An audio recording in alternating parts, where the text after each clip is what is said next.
Hola, bienvenidos. Colombia ha vivido uno de los conflictos armados más extensos en América Latina, principalmente por la inequidad en la distribución de la tierra.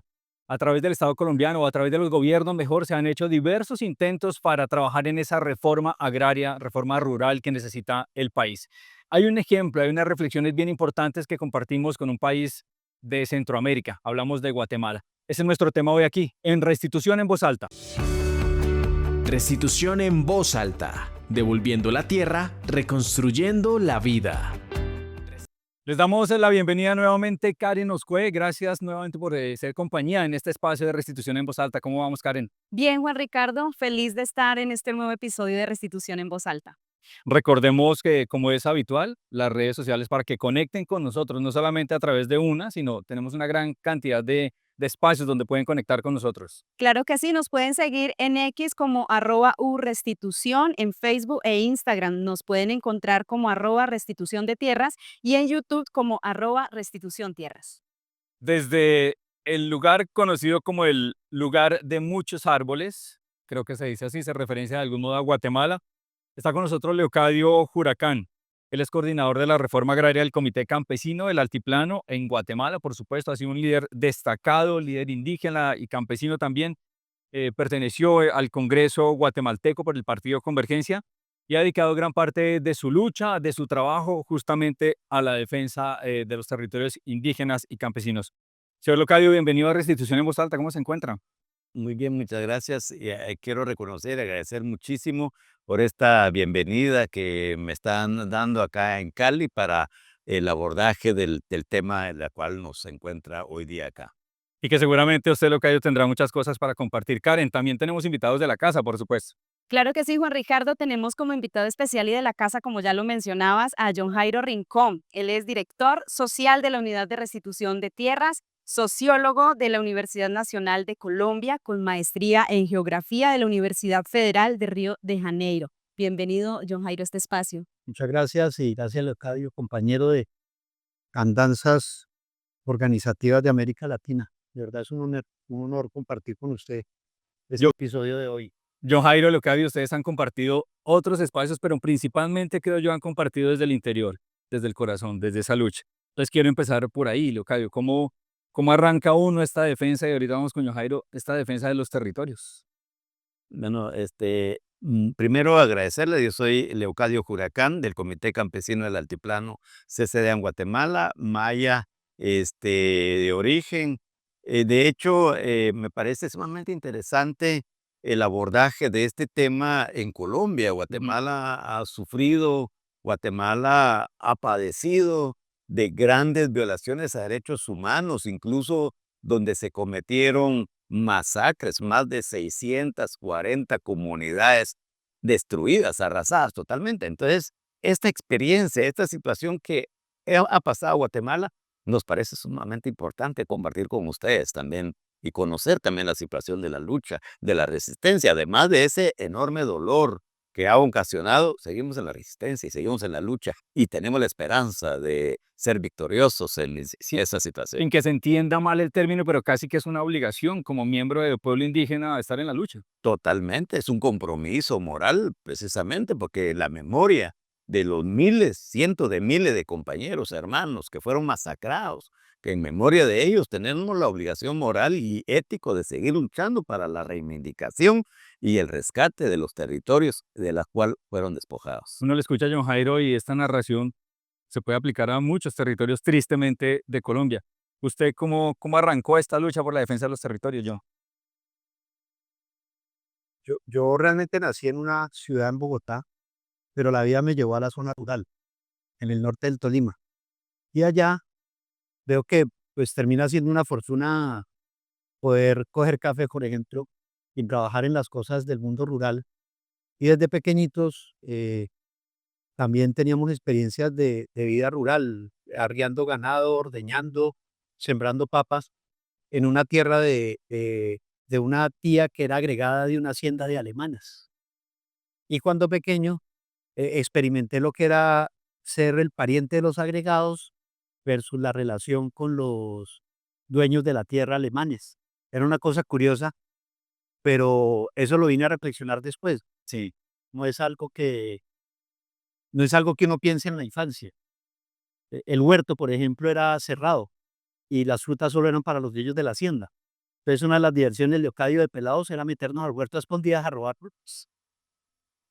Claro, eso le generaba un problema a las tías impresionante porque contaban los huevos, contaban las frutas, contaban todo.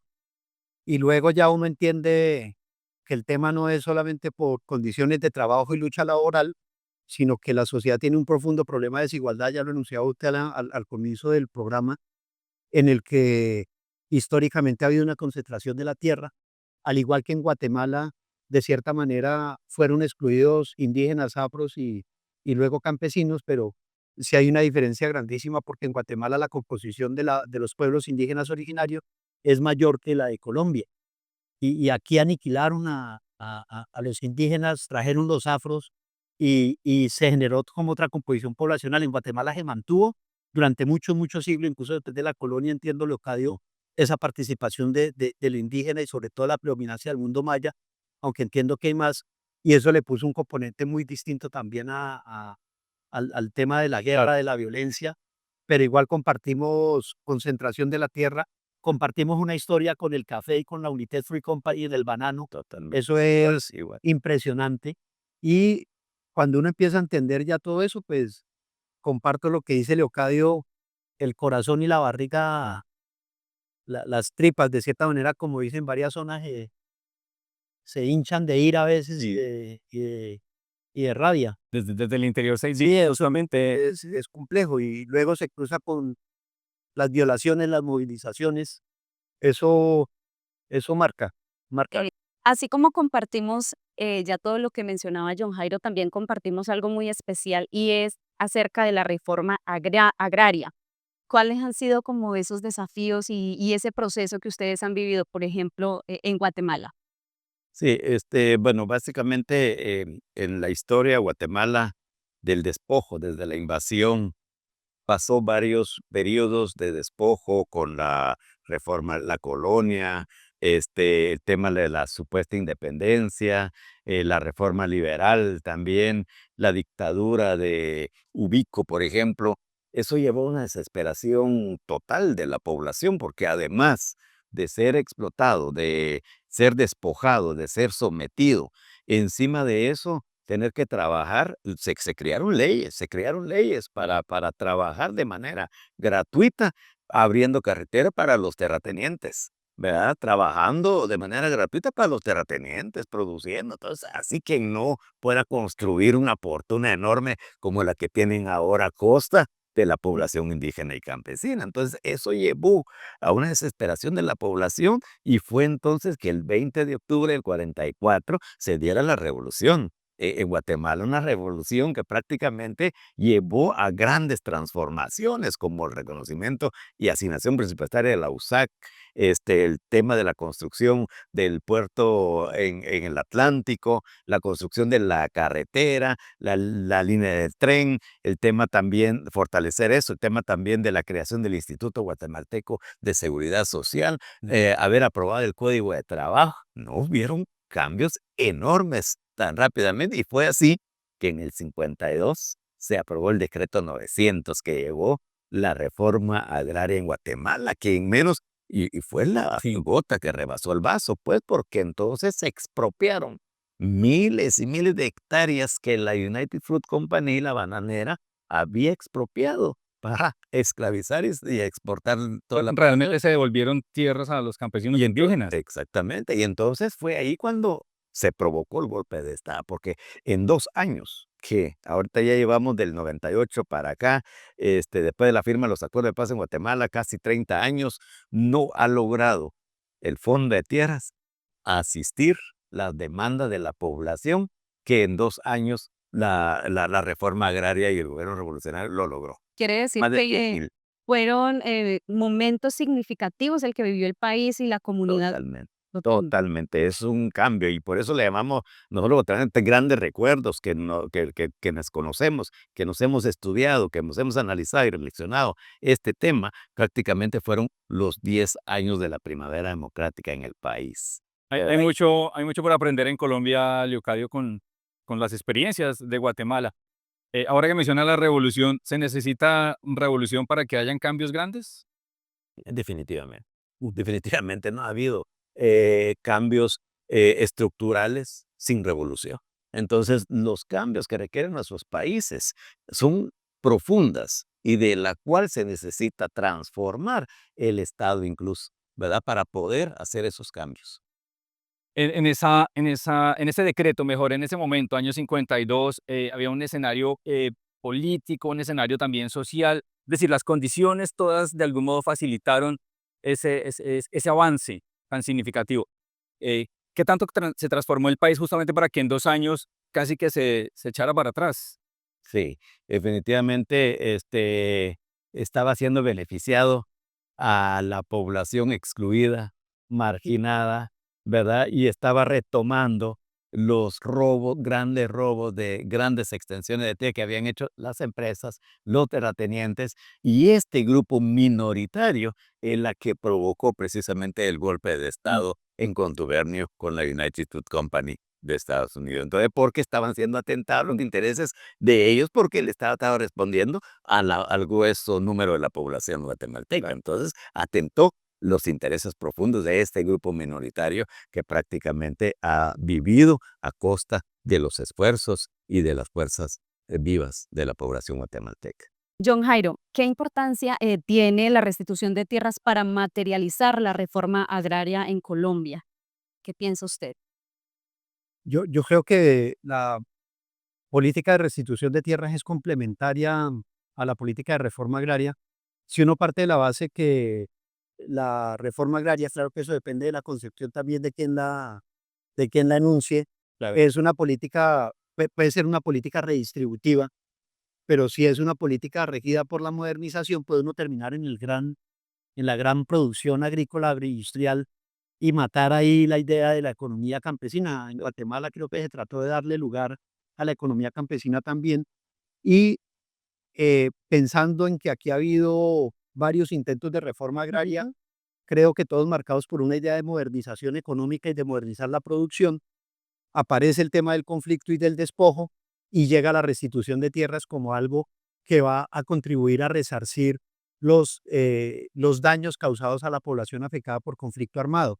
Entonces ahí yo tengo una política de acceso a tierras y de, si se quiere, modernización productiva y económica, porque además eso tiene que ver, por ejemplo, con la tributación, con darle recursos al Estado y tengo una política de reforma agraria, de acceso de restitución, perdón, que va a resolver los daños generados por el conflicto armado y a contribuir a la reparación integral de la población, pues tengo dos políticas, la de restitución que le va a devolver lo que le robaron o lo que perdió la gente en el proceso de conflicto y fruto del desplazamiento forzado y la política de reforma agraria que es complementaria y en el caso colombiano la una sin la otra difícilmente conversan porque al igual que en Guatemala creo que traemos una historia muy grande de concentración de la propiedad de la tierra. Juan empezó hablando de la desigualdad en la concentración de la propiedad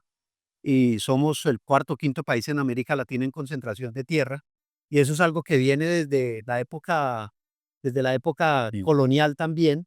Ya cuando entra la República habían tierras concentradas en la región Caribe. Durante la época republicana se tienden a concentrar más.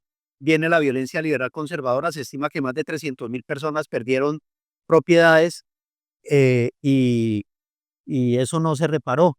En el Tolima se intentó hacer un ejercicio de identificación de los daños de los propietarios que habían perdido bienes y enseres, con miras a hacer una política de reparación como en el 58 más o menos.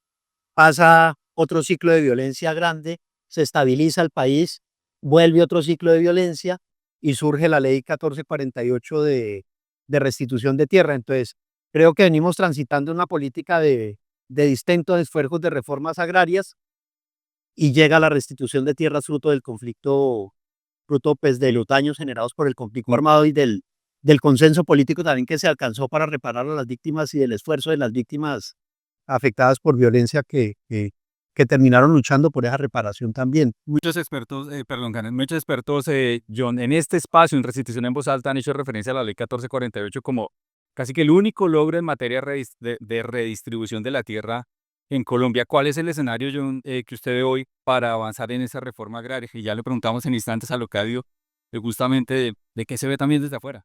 Usted me pone en aprietos porque yo soy funcionario ahorita de la Unidad de Restitución de Tierras Sigo charlando, John. y